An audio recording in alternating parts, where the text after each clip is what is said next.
अस्सलामुअलैकुम। अदबिस्तान में खुशामदीद।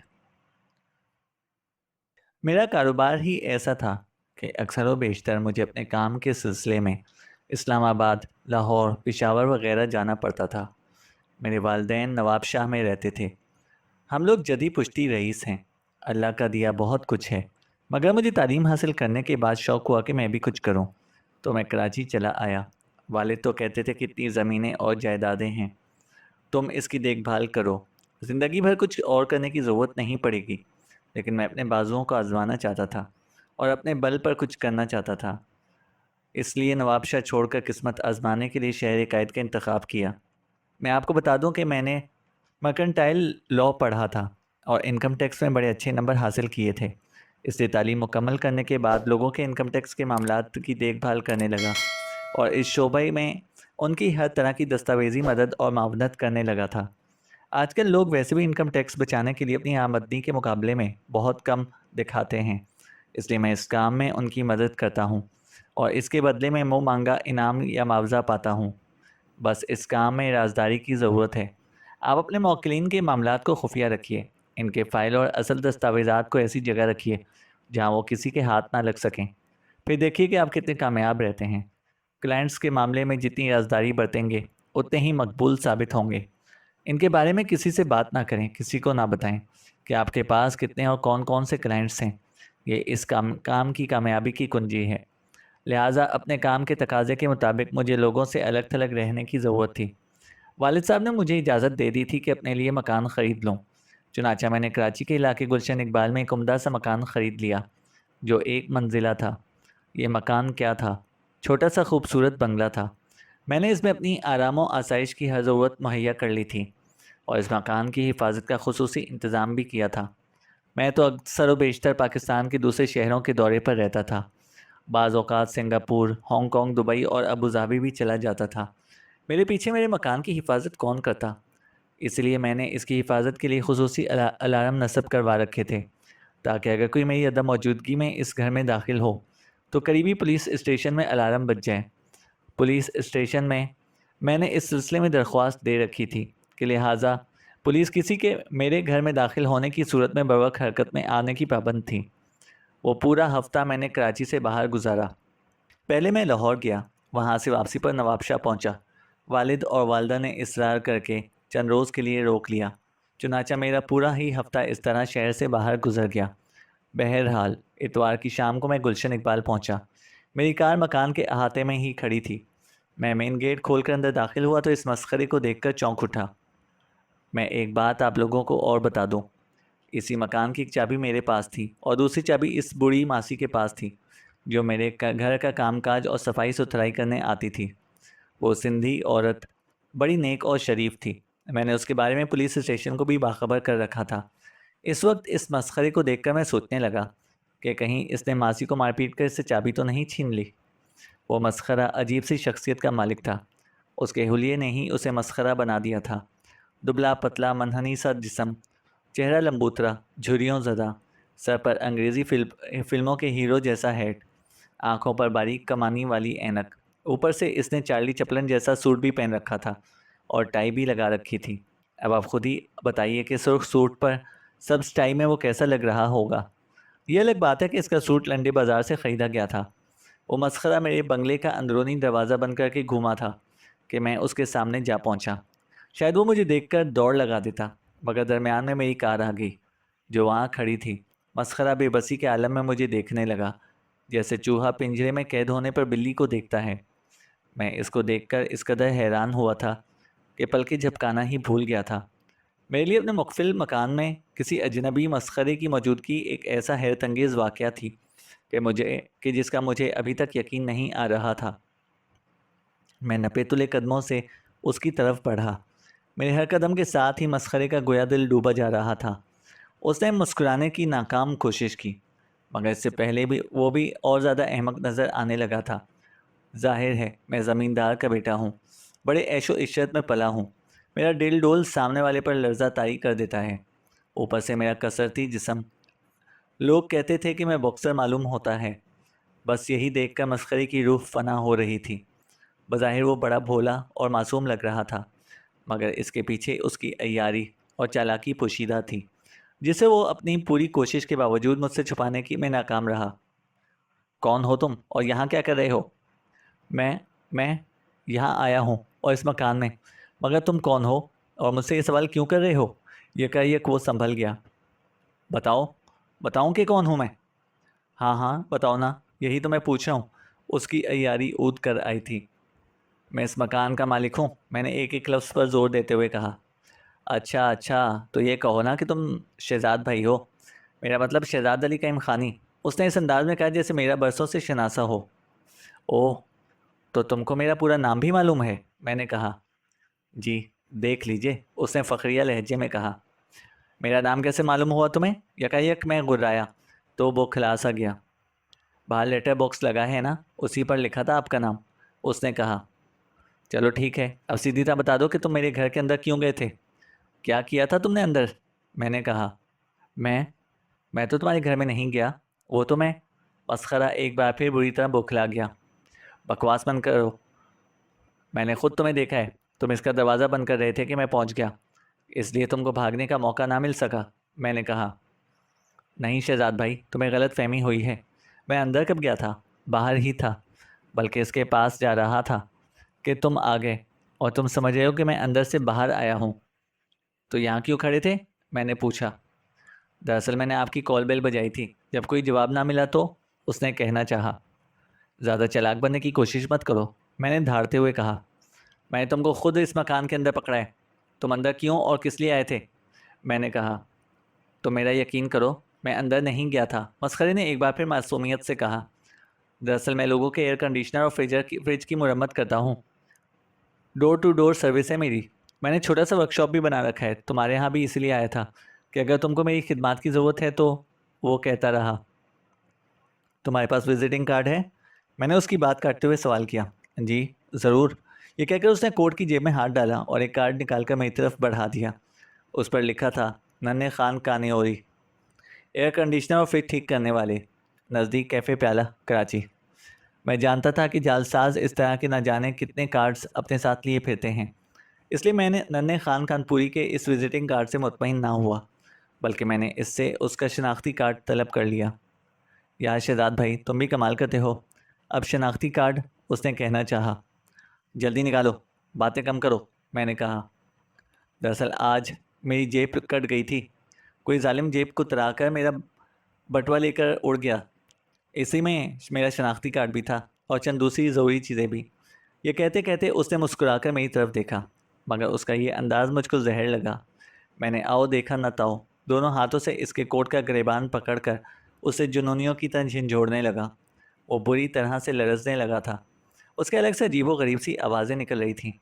मैंने इसको गिरेबान से पकड़ कर घसीटा और दरवाजे तक लेकर गया। वहाँ एक हाथ से मैंने दरवाजे को खोलने की कोशिश की, मगर वो ना खुला। इसका मतलब था कि दरवाज़ा लॉक था, लेकिन दरवाजे के लॉक होने से नन्हे खान कानपुरी बेकसूर साबित नहीं होता था। इस दरवाजे में अंदर की तरफ भी एक ताला था, इलेक्ट्रॉनिक ताला। इसमें एक बटन भी लगा हुआ था। अगर उसे दबा दिया जाता तो दरवाज़ा खुद ब खुद लॉक हो जाता था। उसके लिए चाबी की ज़रूरत ही नहीं पड़ती थी।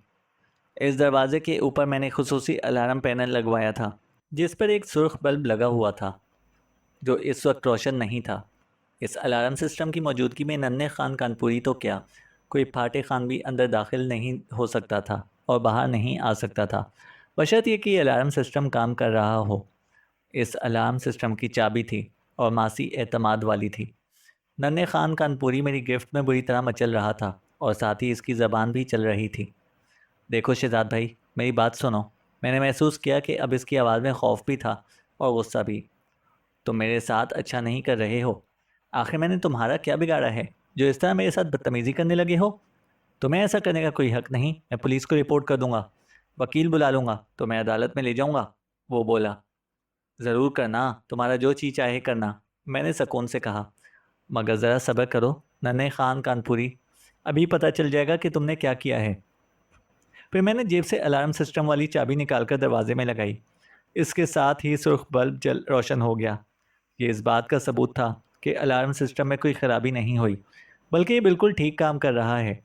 मैं हैरान था कि जब अलार्म सिस्टम बिल्कुल ठीक है तो नन्हे खान कानपुरी अंदर किस तरह दाखिल हो गया, लेकिन फिर मैं सर को झटक दिया, क्योंकि एक माहिर चोर के लिए इस तरह के अलार्म सिस्टम मामूली खेल होते हैं।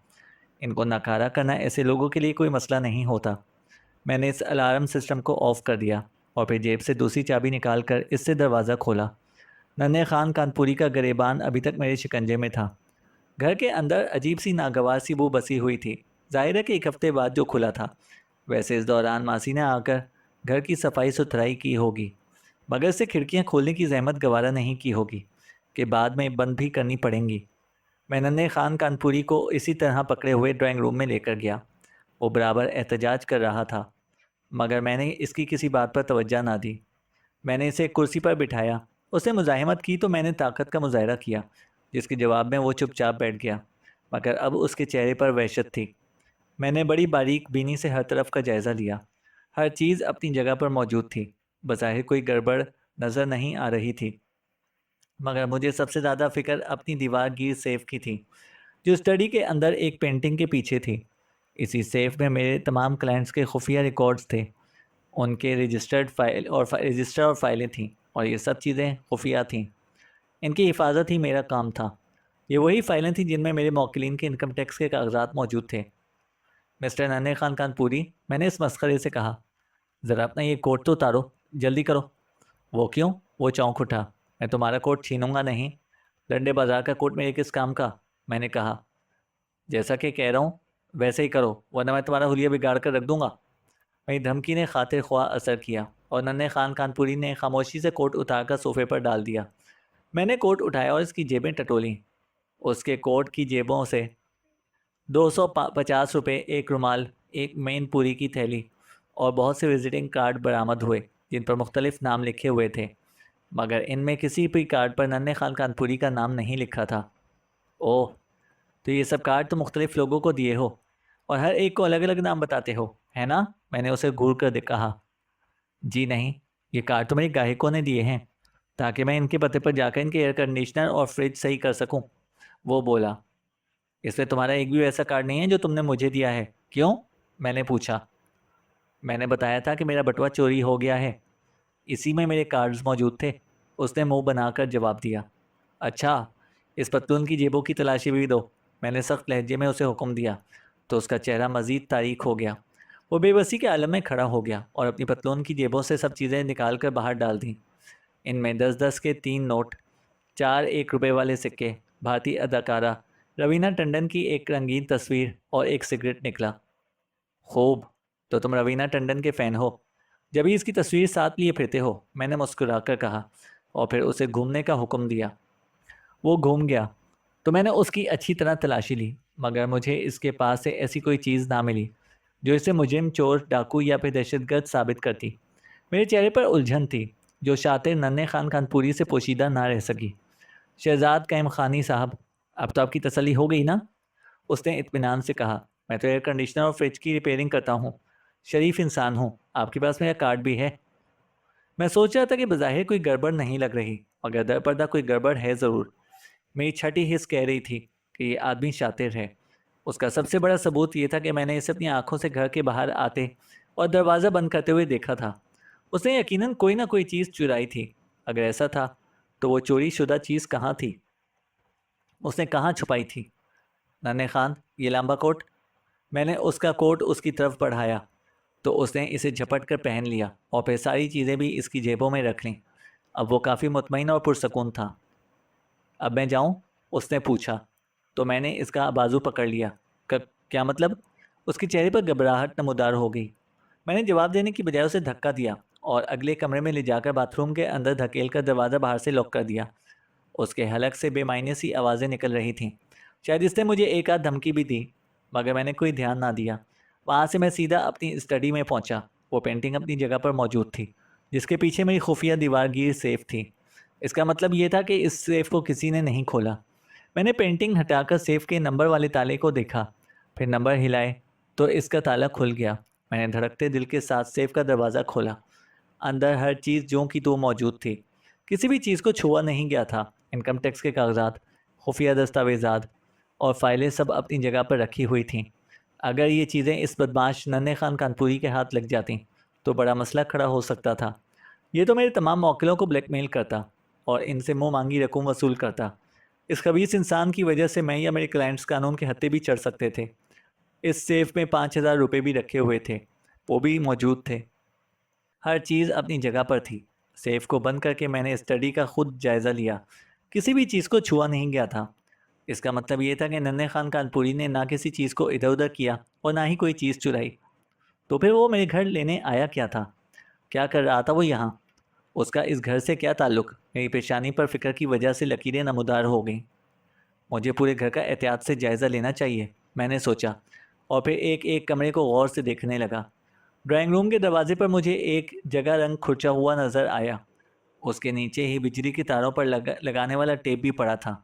इन दोनों चीज़ों ने मुझे उलझन में डाल दिया। फिर मुझे याद आया कि इस रंग का टेप तो मैंने अलार्म सिस्टम के एक तार पर लगाया था। इसका वाज़ेह मतलब ये था कि वहाँ से नन्हे खान ने या किसी ने ये तार हटाया है और इसके ज़रिए ही अलार्म सिस्टम को नकारा करने की कोशिश भी की है। लेकिन अगर अलार्म सिस्टम नकारा होता तो मेरी चाबी लगाने के बाद पैनल पर लगा हुआ सुर्ख बल्ब कैसे रोशन हुआ? मैंने इस टेप को अपने जहन से झटक दिया और बाकी जगहों को गौर से देखने लगा। आखिर मैं इस नतीजे पर पहुंचा कि मेरे मकान से कोई भी चीज़ गायब नहीं थी हुई, ना कीमती और ना ही बेकीमती या फजूल। कूड़े के डब्बे तक को किसी ने नहीं छुआ था। कमरे की सफाई करके मासी ने डस्टबिन में जो कूड़ा डाला था वो वैसा का वैसा ही पड़ा था। मैंने ख्वामख्वा नन्हे खान कानपुरी को मुजरिम समझा। ये मेरी गलत फहमी थी, मैंने अपने दिल में सोचा। वो मजहूल सा आदमी मस्खरा है, मेरे घर से कोई चीज़ क्यों चुराएगा?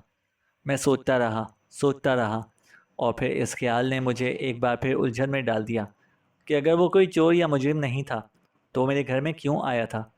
ये मेरा घर है या कोई होटल कि जिसका जी चाहे मुंह उठाकर अंदर चला आए? फिर से मुझसे ये झूठ क्यों बोला कि वो घर के अंदर नहीं गया? उसके पास शनाख्ती कार्ड भी नहीं था। अगर वो बेकसूर था तो घबराया हुआ क्यों? वो खौफजदा क्यों लग रहा था? ड्राइंग रूम के दरवाजे पर से रंग किसने खुंचा? और वो बिजली के तार वाला टेप इस जगह क्यों पड़ा था? ये सारी बातें नन्हे खान कानपुरी को अगरचे मुजरिम नहीं तो मशकूक ज़रूर बना रही थी। ओह, यकीनन वो चोरी करने वाला था कि ऐन वक्त पर मैं पहुंच गया। मैंने सोचा, ये भी तो हो सकता है कि वो ट्रक लेने जा रहा हो कि पूरे मकान का सामान एक साथ ही ले जाए, मगर मेरी आमद से ये काम ना हो सका। मैंने चलना में इस नुक्ते पर गौर किया और फिर खुद ही इस ख्याल को झटक दिया। नहीं, वो इतना बेवकूफ़ नहीं कि इस तरह दिन की रोशनी में मेरा घर साफ कर देता। वो कोई चोर है और ना ही आवारागर्द। इस तरह के लोग कम अज़ कम पाकिस्तान में सूट पहन कर नहीं फिरते। और फिर चोर डाकू तो घरों में घुसकर बदतहजीबी का मुजाहरा करते हैं, गंदगी और तोड़फोड़ करते हैं, ख़ास तौर से खाने पीने की को तो कोई चीज़ भी नहीं छोड़ते। मैं मुसलसल इस उधेड़बन में मुब्तला रहा कि नन्हे खान कानपुरी को किस खाने में फ़िट करूं।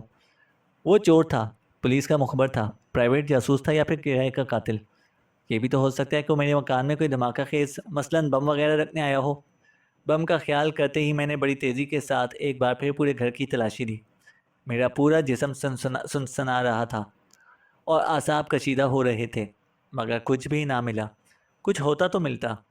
मेरा तो इस शहर में कोई दुश्मन भी नहीं था। अपने मुनफरिद पेशे के बायस में दूसरे लोगों से घुलता मिलता भी नहीं था। सिर्फ अपने क्लाइंट से सरोकार रखता था, या फिर नवाबशाह से, जहाँ मेरे वालिदैन रहते थे। जब इस मसले का कोई हल ना निकला तो मैं सीधा बाथरूम में पहुंचा और दरवाज़ा खोलकर नन्हे खान कानपुरी को बाहर निकाला। इसकी हालत गैर हो चुकी थी, आंखों में वहशत थी। क कहाँ ले जा रहे हो मुझे? उसने हिकलाते हुए पूछा। ये बताओ कि तुम मेरे घर में क्यों आए थे? मैंने इसका सवाल नज़रअंदाज करते हुए उल्टा सवाल कर डाला। मैं कह चुका हूँ कि मैं बाहर खड़ा था, अंदर आया ही नहीं। उसकी परेशानी अब खासी कम हो चुकी थी। शायद उसे अंदाज़ा हो चुका था कि मुझे इसके खिलाफ कोई सबूत नहीं मिल सका। बेहतर यही है शहजाद साहब कि अब तो मुझे यहाँ से जाने दो, वरना मैं तुम्हारे खिलाफ अब से बेजा का पर्चा दर्ज करा दूंगा। उसके अंदर से मैं चिरागपा हो गया और इसके मुंह के आगे अपना फौलादी घोंसा लहराया। ऐसा लगता है कि मुझे खुद ही तुम्हें पुलिस के हवाले करना होगा। अरे, तुम मुझे पुलिस के हवाले क्या करोगे? मैं खुद तुम्हारे खिलाफ मुकदमा दायर कर दूंगा। तुमने मेरे साथ जो सलूक किया है इसके बाद जानते हो तुम पर कौन सी दफ़ा लगेगी? कमबख्त ने कुछ इस अंदाज में इसे कहा था कि मेरा सारा गुस्सा और तैश झाग की तरह बैठ गया। मुझे ऐसा लग रहा था कि जैसे इस आसाबी जंग में वो मुझको शिकस्त देने में कामयाब हो गया है। ये सच भी था। जो कुछ मैंने इसके साथ किया था, इसकी रोशनी में वो मेरे खिलाफ मुकदमा कायम कर सकता था। इधर मैं इसके खिलाफ कोई भी सबूत पेश करने में नाकाम रहा था। दरअसल मेरा कारोबार इस नौइयत का था कि मेरे लिए पुलिस पुलिस से दूरी ही बेहतर थी। मुझे सोच में गुम देखकर वो समझ गया कि मैं इसके लफ्ज़ों के जाल में फंस चुका हूँ, और हकीकत भी यही थी। मैं जाऊँ? उसने कदरे तंजिया लहजे में पूछा। जाओ, मैंने मुर्दा से लहजे में कहा। तो नन्हे खान कानपुरी उछल कर खड़ा हो गया और फिर तकरीबन भागता हुआ बाहर चला गया। मुझे अंदाज़ा था कि वो ज़रूर कुछ ना कुछ करके गया है, कुछ लेकर गया है, या मुझे कोई नुकसान पहुंचा कर गया है, मगर क्या? इसका जवाब मेरे पास नहीं था। अगले रोज़ मैं देर से सोकर उठा। इस नामाकूल नन्हे खान कानपुरी की वजह से मैं रात भर सो ना सका था। पूरी रात इसी उधेड़बन में मुब्तला रहा कि वो कौन था और क्या लेकर गया है, मगर अभी मैं बिस्तर पर कसलमंदी से बैठा था कि कॉल बेल बज उठी। मैंने गाउन पहना और स्लीपर पहनकर बाहर निकला। मेन गेट खोला तो घर के सामने एक कार नज़र आई, जिसमें एक फैशनेबल खातून बैठी थी और एक साहब जो इनके शौहर थे। वो कार से उतरे खड़े थे। उन्हीं ने कॉल बेल बजाई थी। जी, फरमाइए। मैंने इन दोनों को हैरत से देखा। वो मेरे मिलने वाले नहीं थे और ना ही कोई अजीज़ या रिश्तेदार। आप शहजाद करीम खानी है ना? मैं अब्दुल करीम खान हूँ और ये मेरी बीवी हैं। मर्द मुसाफे के लिए अपना हाथ मेरी तरफ बढ़ाते हुए कहा। मैंने मुसाफा करने के बाद उससे कहा, मिस्टर खान अब्दुल करीम, मैं आपको पहचाना नहीं। मैंने कहा, दरअसल हमें बताया गया था कि आज सुबह आप घर में मिलेंगे, इसीलिए आए हैं। खान अब्दुल करीम ने कहा। इसी दौरान इसकी फैशनेबल बीवी भी कार से उतरकर बाहर आ गई। दरअसल भाई साहब, हम इस मकान को एक बार फिर से देखने आए हैं, वो बोली। मगर किस लिए? आपको मेरे मकान से क्या मतलब? मैंने नागवारी से कहा। ओह, आप सुबह सुबह आने पर नाराज़ हैं ना? खान अब्दुल करीम ने कहा। जाहिर है, लंबा सफ़र करके आए हैं, थके हुए होंगे, इसलिए हमारा आना नागवार गुजरा। मैं इसके लिए माजरत ख्वाह हूँ, उसने कहा। मैं अभी तक आप लोगों की आमद का मतलब नहीं समझ सका। मैं अभी तक परेशान था। आपसे मिलने आए हैं हम लोग। आपसे मुलाकात किए बगैर बात आगे कैसे बढ़ सकती थी? खान अब्दुल करीम ने कहा। मगर किस लिए? मैं बोला। दरअसल हम इस मकान में कुछ तब्दीलियां करना चाहते हैं ताकि इसे ज़्यादा आरामदेह बना सकें, खान अब्दुल करीम की फैशनेबल बीवी ने कहा। लेकिन मैं ऐसे ही इसमें आराम और सुकून महसूस करता हूँ, मैंने कहा। सवाल आपके आराम और सुकून का नहीं बल्कि हमारे इत्मीनान का है, बेगम ने कहा। दरअसल आपके एजेंट ने आपकी जानिब से इस मकान का हमसे सौदा कर लिया है। 5.5 लाख रुपए की रकम हमने आपके एजेंट मसूद अहमद चुगताई के हवाले कर दी है, खान अब्दुल करीम ने कहा।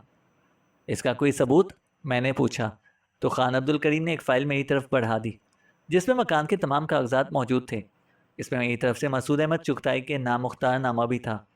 दस्तखत बिल्कुल असल थे। अब मुझे मालूम हुआ कि नन्हे खान कानपुरी उर्फ मसूद अहमद चुगताई मेरा क्या ले गया था।